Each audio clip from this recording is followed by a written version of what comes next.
Please please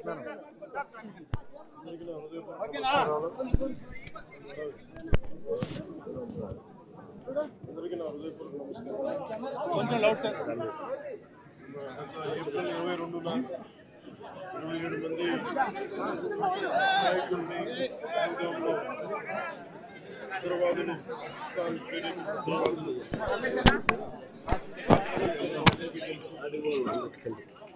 పర్యవసానం భారతదేశం పాకిస్తాన్కి చాలా తీవ్ర చాలా ఉద్విగ్నతతో కూడిన పరిస్థితులు ఏర్పడ్డాయి. ఆ క్రమంలో మన ఆంధ్రప్రదేశ్కు సంబంధించిన మురళీ నాయక్ కూడా అగ్నివీరుగా గత 2 సంవత్సరాలు 22లో వెళ్ళిన వ్యక్తి. తల్లిదండ్రులతో మాట్లాడుతూ ఉంటే ఒకటే చెప్పాను, నేను చాలా ఉద్విగ్నతతో కూడిన పరిస్థితులు ఏర్పడ్డాయి. ఆ క్రమంలో మన ఆంధ్రప్రదేశ్కు సంబంధించిన మురళీ నాయక్ కూడా అగ్నివీరుగా గత 2 సంవత్సరాలు 22లో వెళ్ళిన వ్యక్తి. తల్లిదండ్రులతో మాట్లాడుతూ ఉంటే ఒకటే చెప్పాను, నేను దేశం కోసమే పుట్టాను, దేశం కోసమే చనిపోతాను అనేది పదే పదే చెప్తా ఉన్నాడు. ఎందుకు నాయన మనకు ఆ ఉద్యోగాలను తండ్రి అంటున్నా కానీ లేదమ్మా, నాకు రైల్వే ఉద్యోగం వచ్చినా రైల్వే ఉద్యోగానికి పోలేదు, కేవలం దేశం కోసం పనిచేస్తాను, నేను దేశం కోసం చచ్చిపోతాను అన్న కమిట్మెంట్ ఉన్న వ్యక్తి. కానీ దురదృష్టవశాత్తు చాలా చిన్న వయసులో 23 ఏళ్ల వయసులో తన ప్రాణాలని కోల్పోవాల్సి వచ్చింది. పదే పదే మొన్న కూడా ఏం చెప్పారంటే, నిజంగా ఉగ్రవాదుల తోటాలు కానీ సరిహద్దుల యుద్ధాలు కనుక జరిగితే దాని పర్యావసనం, దాని ప్రాణాలు మొత్తం సమస్త భారతంలో కనిపిస్తూనే ఉంటాయి, దాన్ని ఎక్కువ అవుతూనే ఉంటాయి. దానికి ఒక బలమైన ఉదాహరణ మురళీ నాయక్ గారి మరణం. చాలా చాలా బాధ కలిగించింది. 23 ఏళ్ళ చిన్న వయసు. మన ఎవరు భారతదేశంలో ఎవరు యుద్ధం కావాలని కోరుకోలేదు, ఎప్పుడు మన పరాయి దేశాల మీద యుద్ధం చేయలేదు. మనల్ని సంరక్షించుకోవడంలో మన యుద్ధం చేయని పరిస్థితులు, తప్పక పరిస్థితులు. అలాంటి పరిస్థితుల్లో దీనికి మొదటిది కారణం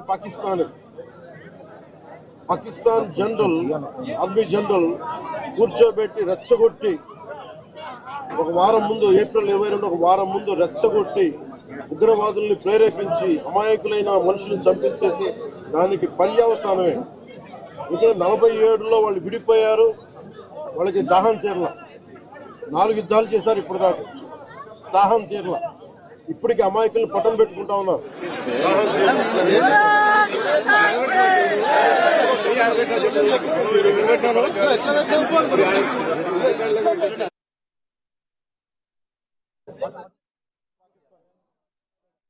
అరాచకాలు వాళ్ళు చేసే మనకి స్పాన్సర్డ్ టెర్రరిజం ఇండియాకు ఒక ఇబ్బందిగా తయారైంది. అది మన బాంబే, ముంబై దాడులు కావచ్చు, కాశ్మీర్లో ఎథ్నిక్ క్లెన్సింగ్ కావచ్చు, పండిట్స్కి ఇది ఒక రిపీటెడ్. కోయంబత్తూర్ దాడులు కావచ్చు, పేలుళ్ళు కావచ్చు, జామా మస్జిద్ పేలుళ్ళు కావచ్చు, లేదంటే గతంలో జరిగిన మనకి గోకుల్ చాట్ పేలుళ్ళు కావచ్చు, లుంబిని పార్క్ పేలుళ్ళు కావచ్చు, ఇవన్నీ కూడా ఎక్కడో చోట దీనికి ఒక ముగింపు పలకాలి, దీనికి ఒక బలమైన గుణపాఠం చెప్పాలనేది నరేంద్ర మోదీ గారి అందరికీ ప్రజలందరూ కోరుకున్నారు ఆయన. దీనికి ఇప్పుడే సోదరులు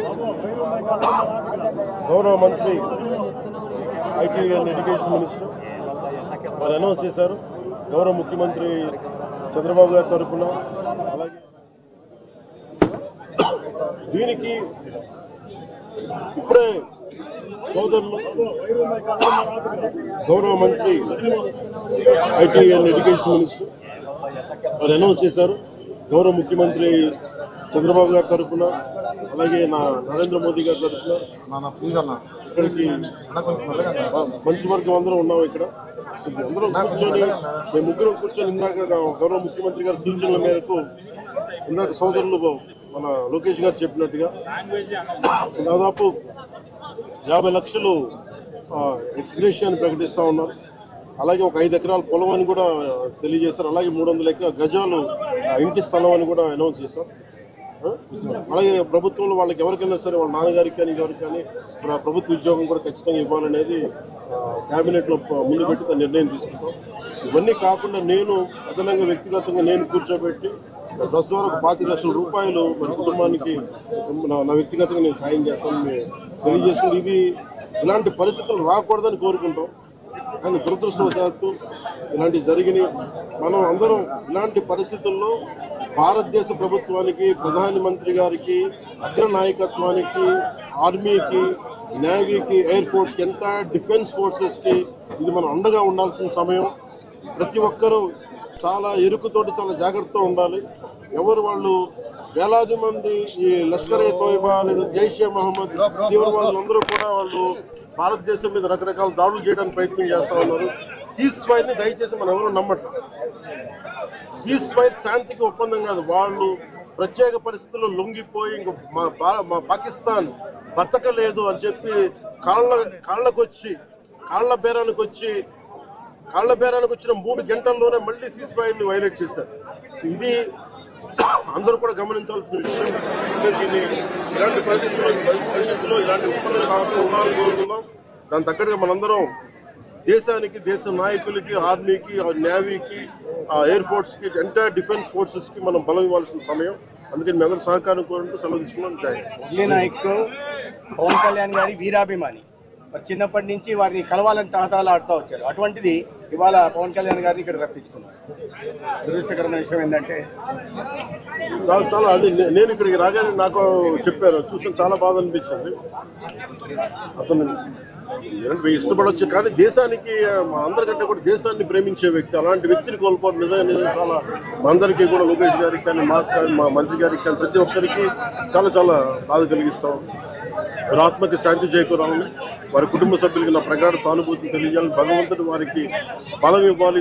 ఈ పుత్రశోకానికి ఒకే ఒక్క కొడుకు, ఇంకెవ్వరు లేరు, ఒక్కటే ఒక కొడుకుని కూడా చిన్న 23 ఏళ్ళు కూడా 25 ఏళ్ళు కూడా లేదు, 23 ఏళ్ళ వయసులో చనిపోయాడు దేశం కోసం. చాలా చాలా చాలా బాధగా ఉంది. వారి కుటుంబానికి అండగా ఉంటాను. దేశ సహాయం కాకుండా మా 3 పార్టీల నుంచి కూడా వారికి ఏ సహాయం కావాలో మా నాయకులు ఇప్పుడు అందుబాటులో ఉంటారు. మా గౌరవ మంత్రివర్గ సహచరులు ఉన్నారు, ఎమ్మెల్యేస్ ఉన్నారు, అన్ని పార్టీస్ అందరూ వారికి అండగా ఉంటామని తెలియజేసుకుని సెలవు. జై